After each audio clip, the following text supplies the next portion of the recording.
R Sreejith ചേരുന്നുണ്ട് വിശദാംശങ്ങളുമായി നിയമസഭയിൽ നിന്ന്.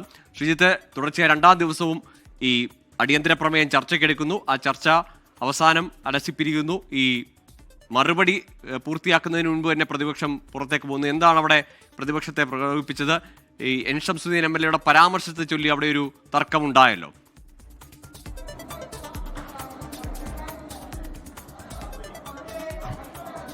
അമീബിക് മസ്തിഷ്ക ജ്വരം സംബന്ധിച്ച അടിയന്തര പ്രമേയ ചർച്ച അതിൻ്റെ അവസാന ഘട്ടത്തിൽ എത്തുമ്പോഴാണ് ഭരണ പ്രതിപക്ഷ കക്ഷികൾ തമ്മിൽ ഏറ്റുമുട്ടലുണ്ടായത്. മന്ത്രി വീണ ജോർജ് സംസാരിക്കുന്നതിനിടയിൽ ഷംസുദ്ദീൻ ഉന്നയിച്ച ഒരു ആരോപണത്തിന് മറുപടി പറഞ്ഞിരുന്നു. തദ്ദേശ സ്ഥാപനങ്ങളുടെ തലത്തിൽ ഒരു ഏകോപനവുമില്ല എന്നായിരുന്നു ഷംസുദ്ദീൻ ഉന്നയിച്ച ആരോപണം. ഇതിന് മറുപടി പറഞ്ഞ വീണ ജോർജ് ഹരിത കേരളം മിഷൻ പുറത്തിറക്കിയ ഒരു മാസിക ഒരു പ്രസിദ്ധീകരണത്തിന് ചൂണ്ടിക്കാണിച്ചുകൊണ്ട് മണ്ണാർക്കാട് മണ്ഡലത്തിലടക്കം നടത്തിയ യോഗങ്ങളെപ്പറ്റി വിശദീകരിച്ചു. ഈ പരാമർശങ്ങൾക്കൊടുവിലാണ് മന്ത്രി വീണ ജോർജ് പറഞ്ഞത് ഇതൊന്നും താങ്കൾ അറിയുന്നില്ലേ, മണ്ഡലത്തിലില്ലേ എന്ന ചോദ്യം ഉന്നയിച്ചു. ഇതോടുകൂടിയാണ് ഭരണപക്ഷത്തിന്റെ ഈ പരാമർശത്തിൽ നിന്നാണ് പ്രതിപക്ഷങ്ങൾ പ്രകോപിതരായത്. ഷംസുദ്ദീൻ MLA എഴുന്നേറ്റ് എന്തോ ഒരു പരാമർശം ഇതിനെതിരെ നടത്തി. ആ പരാമർശം തീർത്തും മര്യാദകെട്ടതാണ് എന്ന വിമർശനമാണ് ഭരണപക്ഷ ബെഞ്ചുകൾ ഉന്നയിച്ചത്. മന്ത്രി സജി ചെറിയാനും PP ചിത്രരഞ്ജൻ MLA അടക്കം ആളുകൾ പ്രകോപിതരായി എഴുന്നേറ്റു. സ്പീക്കറും ഈ ബഹുമാനപ്പെട്ട മണ്ണാർക്കാട് MLA യിൽ നിന്നുണ്ടായത് മര്യാദകെട്ട പരാമർശമാണെന്ന് സ്ഥിരീകരിച്ചു. ഇതോടുകൂടി പ്രതിപക്ഷ നേതാവ് VD സതീശൻ എഴുന്നേറ്റ് MLA-ക്കെതിരെയാണ് മന്ത്രിയുടെ ഭാഗത്തുനിന്ന് തെറ്റായ പരാമർശമുണ്ടായത്, തീർത്തും വസ്തുതാവിരുദ്ധമായ ഒരു പരാമർശം ഉണ്ടായതിൽ വിശദീകരണം നൽകാൻ MLA-ക്ക് അനുവാദം നൽകണമെന്നായിരുന്നു VD സതീശന്റെ ആവശ്യം. ഇത് ഭരണപക്ഷം നിരാകരിച്ചു. ഇതോടുകൂടിയാണ് പ്രതിപക്ഷാംഗങ്ങൾ സഭ വിട്ടിറങ്ങിയിരിക്കുന്നത്. അതിനു മുമ്പ് ഈ മന്ത്രിയുടെ പരാമർശത്തിൽ പ്രതിഷേധിച്ച് പ്രതിപക്ഷാംഗങ്ങൾ ഒന്നടങ്കം സഭയുടെ നടുത്തത്തിലിറങ്ങി പ്രതിഷേധിക്കുന്നതും കാണാമായിരുന്നു. എന്തായാലും ഇന്നലത്തേതുപോലെ തന്നെ അടിയന്തര പ്രമേയ ചർച്ചയുടെ മറുപടി പൂർത്തിയാകുമ്പോൾ പ്രതിപക്ഷം സഭ വിടുന്നതാണ് കാണുന്നത്. അമീബിക് മസ്തിഷ്ക ജ്വരത്തിന്റെ കാര്യത്തിൽ സർക്കാർ സ്വീകരിച്ച നടപടികൾ ഓരോന്നായി ഇപ്പോൾ വീണ ജോർജ് വിശദീകരിച്ചുകൊണ്ടിരിക്കുകയാണ്. ആഗോളതലത്തിൽ 60% മരണനിരക്കുള്ള രോഗമാണ് ഈ അമീബിക് മസ്തിഷ്ക ജ്വരം. എന്നാൽ കേരളത്തിൽ അതിൻ്റെ മരണനിരക്ക് 24% കുറച്ചുകൊണ്ടുവരാൻ സർക്കാരിന് കഴിഞ്ഞു. കേരളത്തിലെ എല്ലാ ജില്ലകളിലും അമീബിക് മസ്തിഷ്ക ജ്വരം സ്ഥിരീകരിക്കുന്നതിനുള്ള രോഗനിർണയം നടത്തുന്ന ലാബുകളുണ്ട്. ഇത് കാര്യക്ഷമമായി ഉപയോഗപ്പെടുത്തുന്നുണ്ട്. രോഗപ്രതിരോധത്തിൻ്റെ കാര്യത്തിൽ സർക്കാർ നേരത്തെ തന്നെ മുഖ്യമന്ത്രി തലത്തിൽ യോഗം വിളിച്ച് സർക്കുലറും മറ്റും ഇറക്കിയിരുന്നു. അത്തരം നടപടികൾ തദ്ദേശ സ്ഥാപനങ്ങളും നിറവേറ്റുന്നുണ്ട് എന്നാണ് മന്ത്രി വിശദീകരിക്കുന്നത്. ആരോഗ്യ മേഖലയുമായി ബന്ധപ്പെട്ട പൊതുവായ വിമർശനങ്ങൾക്ക് ഇപ്പോൾ ആരോഗ്യമന്ത്രി വീണ ജോർജ് മറുപടി പറയുകയാണ്. ശരി ശ്രീജിത്ത്, ഏതായാലും ആരോഗ്യമന്ത്രിയുടെ മറുപടി തുടരുകയാണ്. അതിലേക്ക് തത്സമയം ഈ നിലയിൽ പൊതുജനാരോഗ്യ സംവിധാനത്തിൽ ഉണ്ടാകുന്ന പ്രശ്നങ്ങൾ എന്ന് പറയുമ്പോൾ ഈ രോഗം റിപ്പോർട്ട് ചെയ്യുകയാണ്, അത് കണ്ടെത്തുകയാണ് സാർ ചെയ്യുന്നത്. അല്ലെങ്കിൽ അത് അൺഐഡന്റിഫൈഡ് ആയിട്ട് പോകും. നമ്മൾ കണ്ടുപിടിക്കുന്നു, ഇല്ല എങ്കിൽ അത് അൺഐഡന്റിഫൈഡ് ആയിട്ട് പോവുകയും അൺഡിറ്റക്റ്റഡ് ആയിട്ട് പോവുകയും ആ വ്യക്തികൾ ഒരുപക്ഷെ മരണം വരിക്കുന്ന ഒരു സാഹചര്യത്തിൽ നിന്ന് അവരെ രക്ഷിച്ചു കൊണ്ടുവരുവാൻ വേണ്ടിയിട്ടുള്ള വലിയ ഇടപെടലാണ് സാർ കേരളത്തിൽ ആരോഗ്യ മേഖലയിൽ നടത്തുന്നത്. സാർ അതുപോലെ ഇവിടെ പറഞ്ഞ ഒരു കാര്യം സാർ, കോഴിക്കോട് ബീച്ച് ആശുപത്രിയിൽ ഹൃദയ ശസ്ത്രക്രിയ 8 മാസമായി 1 വർഷമായിട്ടോ മറ്റോ മുടങ്ങിയിരിക്കുന്നു എന്നാണ് ബഹുമാനായിട്ടുള്ള മണ്ണാർക്കാട് അംഗം പറഞ്ഞത്. സാർ കോഴിക്കോട് ബീച്ച് ആശുപത്രിയിൽ ഹൃദയ ശസ്ത്രക്രിയ മുടങ്ങിയിട്ടില്ല. ഇവിടെ ഈ ജനുവരി മുതൽ ഓഗസ്റ്റ് വരെയുള്ള കണക്കെടുത്താൽ ഇതുവരെ 920 ഇന്റർവെൻഷൻസ് കോഴിക്കോട് ബീച്ച് ആശുപത്രിയിൽ നടന്നിട്ടുണ്ട് സാർ. ഓഗസ്റ്റ് മാസത്തിൽ മാത്രം 155, ജൂലൈ മാസത്തിൽ 130, ജൂൺ മാസത്തിൽ 125, മെയ്യിൽ 144 എന്നിങ്ങനെ അവിടെ ഇന്റർവെൻഷൻസും പ്രൊസീജിയേഴ്സും നടത്തുന്നതിന് സാധിച്ചിട്ടുണ്ട് എന്നുള്ളതാണ്. അപ്പോൾ സർ, കേരളത്തിന്റെ ആരോഗ്യ മേഖലയെ സംബന്ധിച്ചിടത്തോളം ബഹുമാനപ്പെട്ട പ്രതിപക്ഷ നേതാവിന് ചില കണക്കുകൾ പറയുമ്പോൾ അദ്ദേഹത്തിന് എന്തോ വിഷമമുള്ളതുപോലെയാണ് സാർ തോന്നുന്നത്. എന്തിനാണ് അദ്ദേഹം വിഷമിക്കുന്നത്? ഞാൻ അക്കങ്ങൾ മറ്റേ നമ്പർ പറയുന്നില്ല സാർ, ഇത്ര രൂപ എന്നുള്ളത് പറയുന്നില്ല. ഞാൻ ശതമാനം ഒന്ന് പറഞ്ഞാൽ, നമ്മുടെ കേരളത്തിലെ ആരോഗ്യ മേഖലയിൽ UDF-ന്റെ കാലത്ത് ഏറ്റവും അവസാന വർഷം 2015-16 പ്ലാൻ അലൊക്കേഷന്റെ ശതമാനം നമുക്കൊന്ന് നോക്കാം സാർ.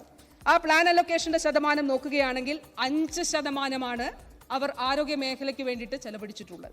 LDF-ന്റെ കാലഘട്ടത്തിൽ സാർ അത് 7.18% ഉയർത്തുന്നതിന് നമുക്ക് സാധിച്ചു. അത് മാത്രമല്ല സാർ, ഇത് കൂടാതെ 10,000-ലധികം കോടി രൂപ കേരളത്തിൽ ആരോഗ്യ മേഖലയിൽ അടിസ്ഥാന സൗകര്യ വികസനത്തിന് വേണ്ടി യാഥാർത്ഥ്യമാക്കുന്നതിന്, അത് സാക്ഷാത്കരിക്കുന്നതിന് നമുക്ക് സാധിച്ചിട്ടും ഉണ്ട് സാർ.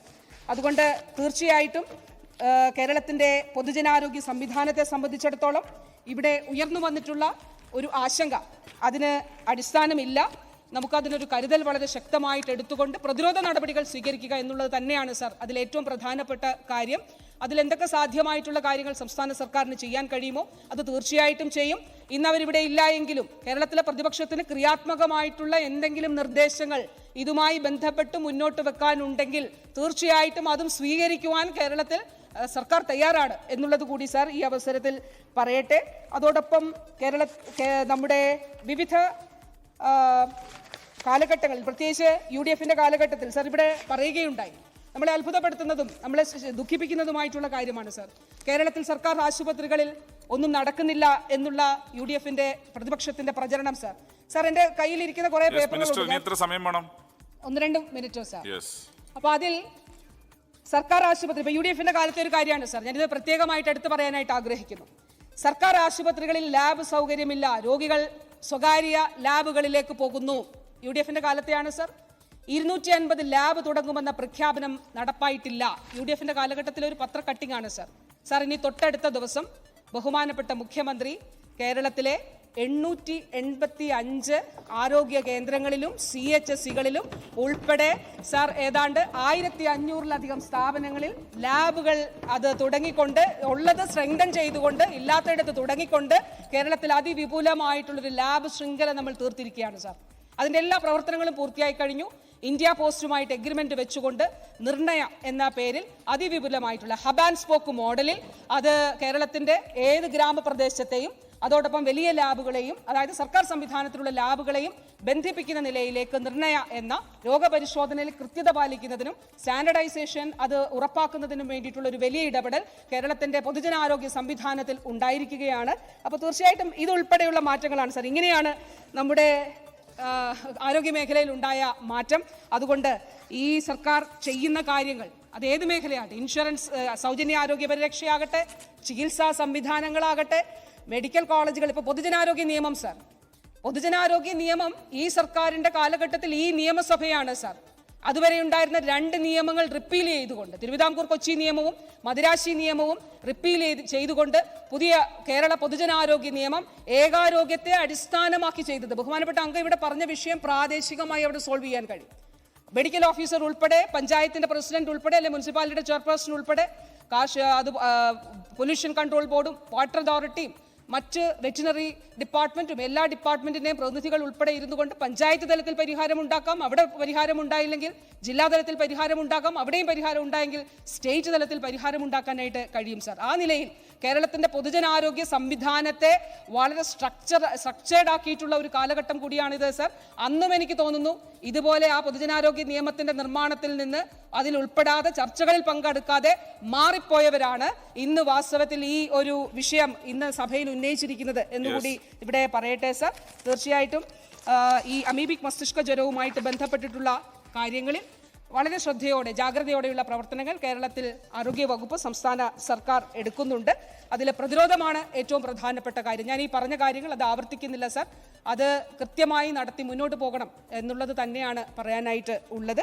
തീർച്ചയായിട്ടും ഇത് ചർച്ച ചെയ്യുന്നതിന് അവസരം നൽകിയതിൽ നന്ദി അറിയിച്ചുകൊള്ളുന്നു സാർ. ഇതിൽ പങ്കെടുത്ത എല്ലാവരോടും നന്ദി അറിയിക്കുന്നു. ലോകത്തെവിടെയായാലും ഏത് സമയത്തും 24 വാർത്തകളും ഓഗ്മെന്റഡ് റിയാലിറ്റി പാക്കേജുകളും എക്സ്പ്ലെയിനറുകളും വിശദമായി കാണാൻ ഞങ്ങളുടെ യൂട്യൂബ് ചാനൽ നിങ്ങൾക്ക് സബ്സ്ക്രൈബ് ചെയ്യാം.